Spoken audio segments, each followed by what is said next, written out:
Hai, Assalamualaikum warahmatullahi wabarakatuh. Di video kali ini saya akan berbagi tips-tips atau cara-cara yang dapat Anda lakukan agar bantuan sosialnya bisa berjalan dengan lancar.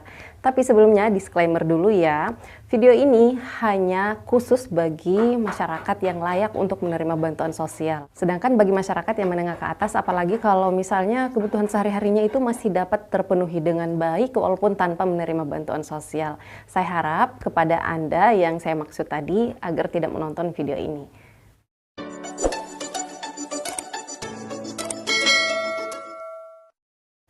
Oke, langsung saja. Jadi, beberapa tahun belakangan ini fenomena yang sering terjadi adalah bansos itu tiba-tiba tidak masuk. Walaupun sebenarnya masyarakat itu di tahap sebelumnya terima bansos, tapi di tahap berikutnya tiba-tiba bansosnya nggak masuk lagi. Nah, itu disebabkan karena beberapa hal. Makanya di sini saya hadir untuk memberikan tips-tips atau cara-cara langkah-langkah yang bisa Anda gunakan agar bansosnya bisa berjalan dengan lancar.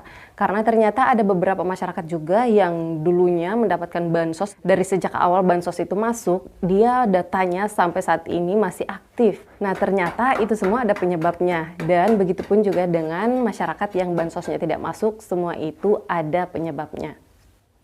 Jadi langkah pertama yang harus Anda lakukan, dan ini berlaku bagi Anda yang sudah aktif datanya sebagai penerima bantuan sosial ataupun baru saja mendaftarkan diri masuk ke dalam DTKS agar bisa mendapatkan bantuan sosial juga.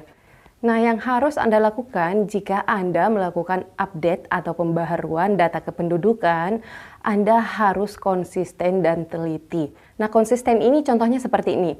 Contoh nama Anda itu Suryani. Nah, ini huruf tengahnya Y kan, bukan menggunakan I. Nah, nanti di data kependudukannya seperti KTP, kartu keluarga, akte kelahiran, dan buku nikah, dan juga lain-lainnya nanti harus tetap menggunakan ejaan Y ini juga, jangan menggunakan huruf I. Karena ketika Anda tidak konsisten, nah misalnya nih, nama Anda itu kan Suryani nih di data kependudukan, tapi pada saat mendaftar data kependudukan lainnya atau mendaftar berkas pemberkasan lainnya, huruf tengahnya itu dirubah menjadi I. Nah, memang sih kalau pengucapannya itu sekilas terdengar sama Suryani, Suryani, tapi ketika disandingkan antara Suryani dan juga Suryani itu jelas berbeda. Nah, jika ini terjadi pada data diri Anda, ini yang bisa menjadi salah satu penyebab bantuan sosialnya tidak masuk. Karena contoh data yang seperti ini dianggap data yang tidak padan atau data yang berbeda atau tidak valid.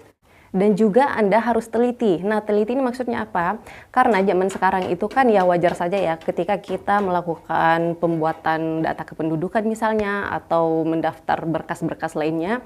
Karena yang mengetik itu kan biasanya manusia biasa ya. Jadi kalau orang ini atau petugas ini salah ketik ya itu wajar. Jadi kembali lagi ke diri Anda masing-masing harus teliti. Pada saat baru saja menerima berkas, entah itu KTP baru, kartu keluarga, akte kelahiran, dan lain-lain, SIM misalnya kalau membuat SIM, coba diperhatikan, diteliti lagi kembali data-datanya. Apakah namanya sudah sama persis ejaannya? Apakah NIK-nya sudah sama? Apakah tanggal lahirnya sudah sama? Tempat lahirnya sudah sama? Dan alamatnya sudah sama?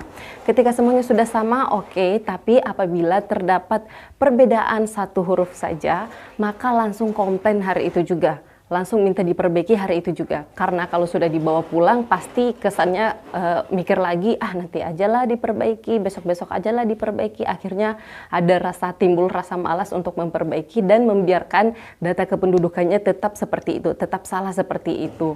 Tapi kalau misalnya baru saja diambil dari loket, dari petugas, lalu kemudian kita minta dirubah hari itu juga, maka itu akan lebih mudah untuk dirubah. Nah, ini sangat penting ya, karena sekarang itu apalagi khususnya untuk bansos itu semuanya harus padan, ejaannya itu harus sama persis, nggak boleh ada beda satu huruf pun, nggak boleh ada bedanya sedikit pun. Jadi semuanya harus sama agar bansosnya itu bisa berjalan dengan lancar. Mohon maaf karena tempatnya jadi berubah sekarang karena video saya yang tadi ternyata mengalami kendala teknis. Suaranya langsung hilang ya setengah. Jadi saya buat lanjutannya di sini di tempat ini. Oke, jadi langkah yang kedua, tips yang kedua yang harus Bapak Ibu lakukan, tetap konsisten dan juga teliti pada saat mendaftarkan data diri anaknya. Nah, contoh nih misalnya Anda mempunyai anak sekolah. Nama anak Anda yang ada di kartu keluarga dan juga di akte kelahiran itu contohnya M. Iqbal. disingkat ya M. Iqbal. Nah, pada saat Anda mendaftarkan anak Anda ke sekolahan, itu juga harus menggunakan nama sesuai dengan yang ada di akte lahirnya atau yang ada di kartu keluarganya, yaitu menggunakan singkatan M. Iqbal.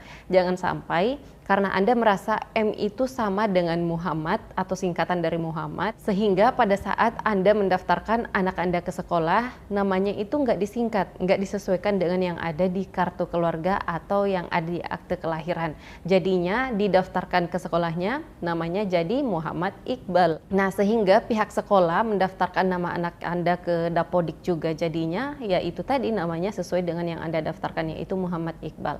Nah, kalau kita dengar sekilas, M. Iqbal dan juga Muhammad Iqbal ini kan memang sama ya. Seperti yang kita semuanya ketahui, M ini kan singkatan dari Muhammad. Jadi kalau dilihat sekilas, M. Iqbal dan juga Muhammad Iqbal sebenarnya itu sama aja. Tidak ada yang salah dengan namanya, tapi cara penulisannya ini jelas berbeda.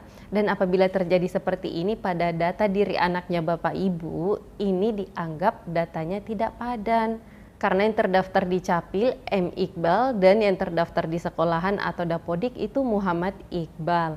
Nah, sekarang ini sejak dikeluarkannya peraturan terbaru ini, yaitu antara Dapodik atau EMIS dan juga Capil serta DTKS itu tiga-tiganya harus sama semua. Nggak boleh ada yang berbeda sedikit pun. Jadi kalau itu yang terdaftar di Dukcapil M. Iqbal, yang terdaftar di DTKS juga M. Iqbal, yang terdaftar di Dapodik atau EMIS juga harus M. Iqbal. Jadi harus sama persis. Karena yang ketiga ini seperti piramida ini harus sinkron semua, datanya harus sama semua. Jika terjadi perbedaan di data sekolah atau Dapodik, misalnya Muhammad Iqbal seperti yang saya simulasikan tadi, itu nanti data anaknya tidak bisa terbaca sebagai komponen, tidak dapat terbaca di pusat sebagai komponen, sehingga yang terdaftar sebagai penerima bansos nanti anaknya ini tidak bisa terbaca datanya sebagai komponen dan menyebabkan bansosnya tidak masuk.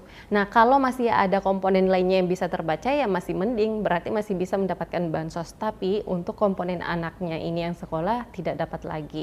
Apalagi kalau komponennya itu cuma satu, cuma anak sekolahnya ini. Nah, anak sekolahnya tidak bisa terbaca komponennya di DTKS, di Dapodik karena berbeda namanya, sehingga data penerima bantuan sosialnya itu dianggap tidak aktif karena tidak memenuhi syarat, karena tidak memiliki komponen lagi. Nah, jadi itu tadi untuk tipsnya. Jadi pada intinya Anda semuanya, kita semuanya itu harus teliti dan harus konsisten mengenai data diri, mengenai data pribadi. Kalau memang namanya menggunakan singkatan, ya seterusnya di data diri seterusnya harus tetap menggunakan singkatan itu tadi. Baiklah, terima kasih banyak yang sudah menonton video ini sampai habis. Semoga video ini bermanfaat dan sampai ketemu lagi dengan saya di video selanjutnya. Wassalamualaikum warahmatullahi wabarakatuh.